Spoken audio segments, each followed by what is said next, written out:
سب سے پہلے تو میں آپ سے جاننا چاہتا ہوں، یہ جو اگلا راؤنڈ ہونے جا رہا ہے مذاکرات کا، بات چیت کا، کیا توقعات ہونی چاہیے اس حوالے سے؟ اور ابھی تک جو بات چیت ہوئی ہے اس تناظر میں آپ کو لگتا ہے کوئی بہتری آ رہی ہے پاکستان اور افغانستان کے تعلقات میں؟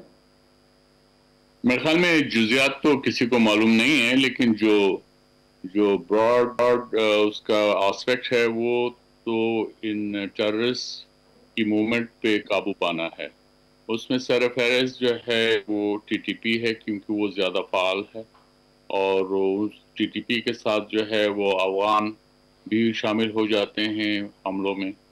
تو یہ ایک جو ہے نمبر 1 پرائرٹی ہے، اور امید ہے کہ اس میں جو ہے طالبان کے نمائندے جو ہیں میٹنگ میں جو شرکت کریں گے وہ اس بارے میں تفصیلات سے بتائیں گے کہ کیا اقدامات انہوں نے لیے ہیں اور وہ آئندہ کیا اقدامات لینا چاہتے ہیں۔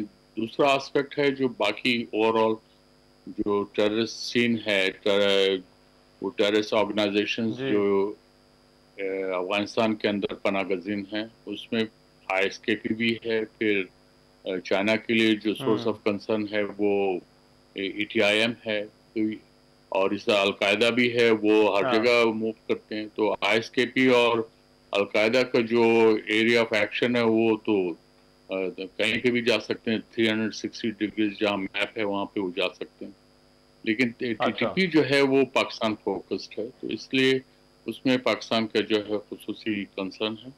تو ہوپ فلی افغان سائڈ سے اس معاملے میں کوئی حوصلہ افزا بات سامنے آئے گی۔ جی اور اب آپ کو کیا لگتا ہے پہلے راؤنڈ کے بعد سے لے کر، جو پہلی بات چیت ہوئی اس کے بعد سے لے کر اب تک جو حالات اور معاملات رہے ہیں ان کو آپ کس طرح سے دیکھتے ہیں؟ جو سیز فائر کا معاہدہ ہوا اور اس کے بعد اب یہ پہلے راؤنڈ سے لے کر دوسرے راؤنڈ تک کے معاملات پاکستان اور افغانستان کے درمیان؟ دیکھیے، ایک تو ہے ایگریمنٹ ہوا جس کے تحت پھر سیز فائر ہو گیا۔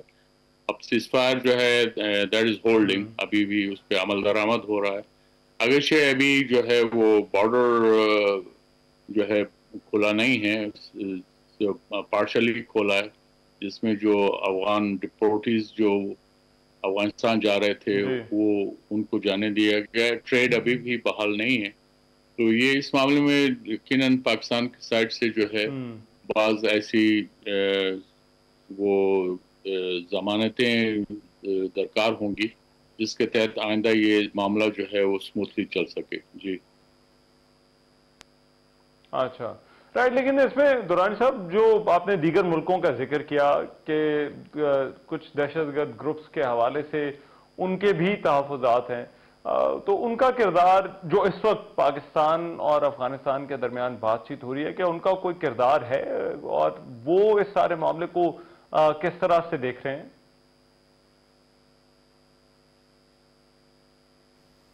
جی بالکل ہے، اور اس میں واضح ثبوت تو یہ آپ کو ماسکو فارمیٹ میں ملا، اس کا بیانیہ جو ہے، اس کا جو اسٹیٹمنٹ ہے اس کے ہاں اندر موجود ہے۔ اس ماسکو فارمیٹ کا مطلب یہ ہے کہ اس میں 10 جی ممالک شامل ہیں، 5 سینٹرل ایشین اسٹیٹس ہیں، ہاں پھر چائنا، پاکستان، ایران، انڈیا اور رشیا ہے۔ تو یہ بذات خود یہ ایک اوپن وہ ہے، آپ سمجھ لیں کہ اس میں موقف کا اظہار کیا گیا ہے ماسکو فارمیٹ کنٹریز کی طرف سے۔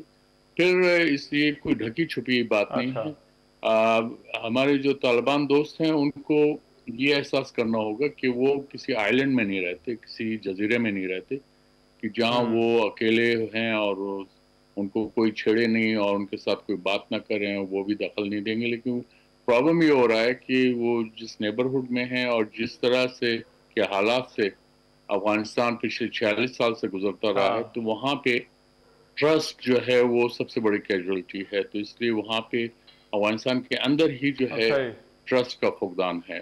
تو اور ابھی اگر ہم یہ کہہ سکتے ہیں کہ وہاں پہ اچھا امن ہے، کمپیریٹیولی امن ہے، تو اس کے بھی وجوہات ہیں، اور اس کے آپ کو سامنے نظر آتا ہے کہ وہ کس نیچر کا امن ہے وہاں پہ۔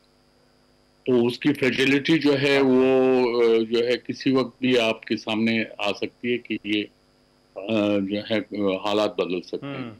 اور پھر خود افغانستان کے اندر جو ہے آئی ایس کے پی نے جو ہے بڑے ایکشن لیے ہیں، انہوں نے حملے کیے ہیں، اور پھر خود طالبان بھی کہتے رہے ہیں پرائیویٹلی کہ ٹی ٹی پی کی کیڈرز نے بھی آئی ایس کے پی کو جوائن کیا ہے۔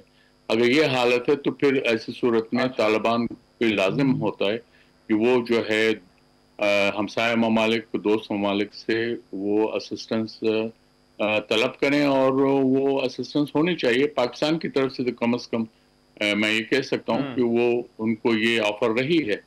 اب اگر وہ اس کو اپنے شان کے خلاف سمجھتے ہیں تو وہ میں نہیں کہہ سکتا ہوں، لیکن یہ اسسٹنس تو ہر کوئی درکار ہوتی ہے۔ 9/11 کے بعد امریکہ کو بھی اسسٹنس ساری دنیا سے چاہیے تھی، تو یہ اس لیے ان کو یہ ذرا احساس کرنا ہوگا کہ ابھی وہ حکمران ہیں، اب وہ جو ہے اپوزیشن میں نہیں رہے، تو ان کو حکمرانوں کی طرح بیہیو کرنا چاہیے۔ رائٹ، بالکل ٹھیک۔ اور لاسٹلی آصف درانی صاحب، جو ترکیہ کا کردار ہے، وہ ہم نے پہلے راؤنڈ میں بھی انوالومنٹ دیکھی ترکیہ کی، اور ابھی بھی اس راؤنڈ کو جو ہے وہ ہوسٹ کر رہے ہیں، اس کو آپ کس طرح سے دیکھتے ہیں؟ یہ ترکی تو ابھی بھی کو ہوسٹ رہا ہے دوحہ کے اندر بھی، تو اس میں اب اس دفعہ ترکی نے اپنے آفر کی ہے اس کو ہوسٹ کرنے کی، اور پھر ترکی کا ایک اپنا جو ہے وہ رول رہا ہے، آج کا نہیں بلکہ وہ 9/11 سے پہلے بھی ترکی کی پریزنس تھی، ان کی این جی اوز کام کر رہی تھی، پھر ترکی نے ایجوکیشن کے سیکٹر میں بہت کام کیا 9/11 کے بعد، اور ان کے اسکول ابھی بھی ہیں افغانستان میں کام کر رہے ہیں۔ گرلز اسکول کا یا گرلز ایجوکیشن کا مجھے نہیں پتا کہ اب وہ کیا صورتحال ہے، لیکن وہ بہرحال کام کر رہے تھے۔ تو یہ اس لیے، اور اس کے علاوہ ترکی میں جو ہے بہت سے جو سابقہ حکومت کے جو سرکردہ لوگ ہیں یا پرومیننٹ لوگ ہیں، وہ بھی وہاں پر ناگزین ہیں، تو بلکہ اس وقت اگر کنسنٹریشن جو ہے افغانستان کے بعد اگر سب سے زیادہ افغانوں کی جو پرومیننٹ افغان ہیں تو وہ ترکی میں ہیں، تو اس لیے ترکی کا ایک کی اہمیت ہے، اور طالبان کے ساتھ انہوں نے جس طرح سے قریبی تعلقات رکھا، تو اس کے جو ہے اس کے یقیناً مثبت نتائج سامنے آنے کی امید ہے۔ جی ٹھیک ہے، رائٹ، بہت شکریہ۔ آصف درانی ہمارے ساتھ موجود تھے، بات کر رہے تھے پاکستان اور افغانستان کے درمیان جو اگلا راؤنڈ ہونے جا رہا ہے اس حوالے سے۔ پروگرام میں ایک بریک شامل کر واپس آتے ہیں اس بریک کے